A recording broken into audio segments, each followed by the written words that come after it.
Ladies and gentlemen, I should probably talk about why this 2012 Toyota Sienna's in here. The repair's not that interesting, but the symptoms are kind of strange. It had an invisible transmission leak. It had just about every code the transmission could possibly have. There was no reverse and it jumped in and out of its forward gears, like it was low on transmission fluid. And it was. This is all that was in there. When you take the plug out of these things and remove the level straw, you should get 3.5 quarts.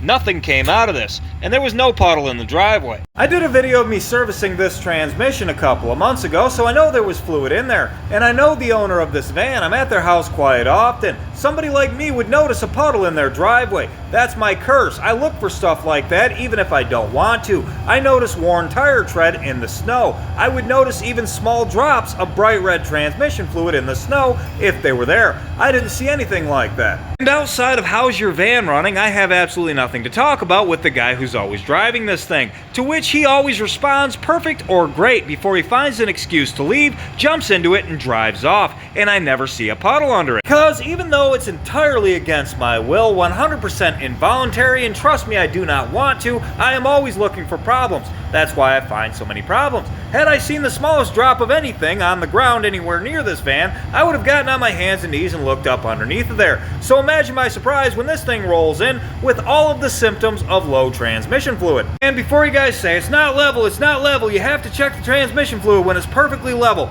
Trust me, it was level when I took the plug out. I jacked it up after I found out there was no fluid in it, so I could see where the fluid went. Anyway, this was the problem, a bad axle seal. The thing was only leaking when it was going down the road and the axle was turning. And I guess all the residual was just blowing off because there was never anything in the driveway. It was leaking right there on the driver's side. So there you have it, ladies and gentlemen. Not a super unique scenario, but it is something not everybody is aware of. You can in fact have leaks that only occur under certain conditions, like brake line leaks, but only under light braking, or coolant leaks, but only when the engine's hot, and obviously axle shaft leaks, but only when you're driving down the road. Hope this helps somebody.